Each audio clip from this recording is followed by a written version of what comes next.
Assalamualaikum warahmatullahi wabarakatuh. Welcome back with me in the Queen Channel. Dan kali ini kita mau membahas terkait dengan anggapan-anggapan yang menurut saya belum tentu benar sekaitan dengan bahasa Inggris. Banyak yang menganggap bahasa Inggris itu sulit, bahasa Inggris itu ribet, bahasa Inggris itu bahkan sadisnya itu bahasa Inggris itu munafik karena dianggap bahwasanya bahasa Inggris ini lain tulisannya, lain bacaannya, lain juga artinya dan seterusnya dan seterusnya. Yang ingin saya tekankan bahwasanya semua bahasa itu memiliki keunikannya sendiri-sendiri. Jadi bukan hanya bahasa Inggris, bahasa apapun saya kira memiliki keunikannya sendiri, termasuk bahasa-bahasa lokal atau bahasa daerah ya.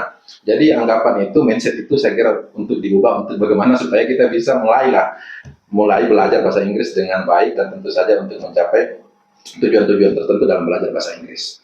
Yang pertama juga yang ingin saya sampaikan bahwasanya mungkin banyak orang juga nggak tahu atau banyak orang juga agak kesulitan bagaimana sih atau memulainya untuk belajar bahasa Inggris ini.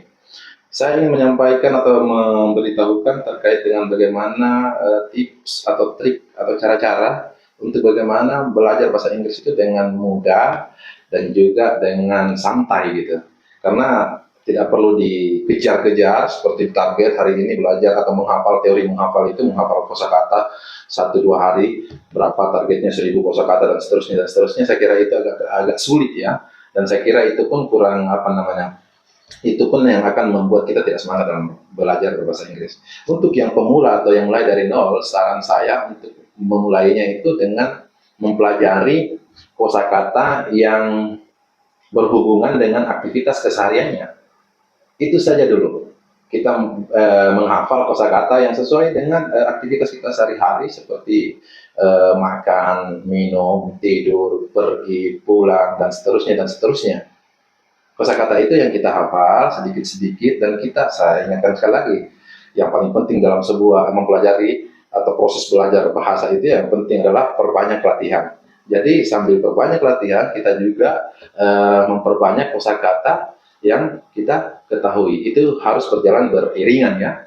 Oke, yang pertama belajar terkait dengan kosakata yang sekaitan dengan aktivitas keseharian. Yang kedua juga setelah itu kita sedikit-sedikit maju belajar terkait dengan basic grammar atau dasar-dasar tata bahasa dalam bahasa Inggris. Cara perlahan-perlahan itu akan ikut juga kita belajar terkait dengan tenses, kita belajar terkait dengan klasifikasi kata ya dalam bahasa Inggris. Klasifikasi kata seperti apa itu verb, apa itu noun, apa itu pronoun, apa itu adjective, apa itu kata kerja, kata sifat, kata keterangan, dan seterusnya. Itu kita harus pelajari sesuai beriringan dengan bagaimana kita mempraktikkan sedikit demi sedikit kosakata atau kalimat-kalimat keseharian kita, dan kita mulai juga mengembangkan terkait dengan perkembangan untuk mengetahui struktur dasar atau dalam hal ini terkait dengan tata bahasa dalam bahasa Inggris. Itu harus juga kita lewati supaya supaya bahasa Inggris yang kita pelajari itu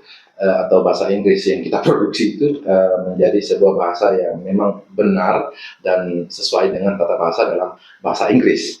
Itu yang ketiga, itu enaknya juga ya bahasa Inggris karena memiliki kemiripan dengan bahasa Indonesia.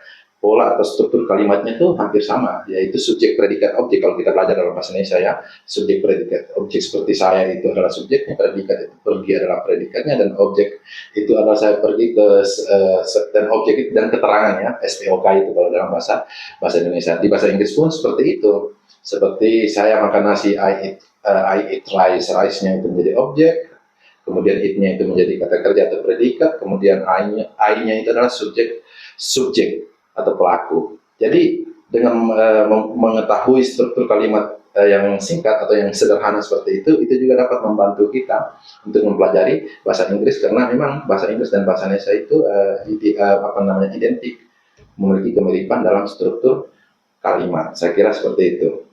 Berjalan terkait dengan itu, tentu saja sebentar kita juga akan mempelajari terkait tenses apa dan kerumitan lain, atau saya istilahkan bukan kerumitan ya, saya kira kekhasan dalam sebuah bahasa, dalam bahasa Inggris. Ada memang ciri khasnya dalam bahasa Inggris. Misalnya kalau pronoun, misalnya kalau dalam bahasa Inggris ya ditambah nanti kalau misalnya simple present dalam tenses ya, banyak itu perbedaan. Kenapa hari ini go, kemarin itu disebut went, kemudian yang telah terjadi itu gone.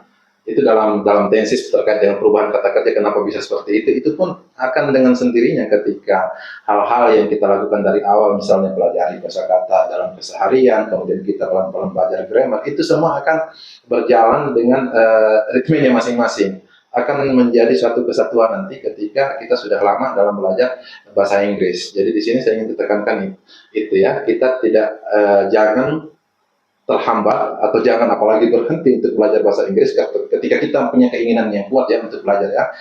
Hanya saja dengan bahwasanya banyak anggapan-anggapan yang menurut saya agak keliru terkait dengan bahasa Inggris yang saya katakan tadi di awal, bahwasanya bahasa Inggris itu ribet, bahasa Inggris itu memang sulit, bahasa Inggris itu memang bahkan yang saya katakan munafik, lain apa dan seterusnya dan seterusnya.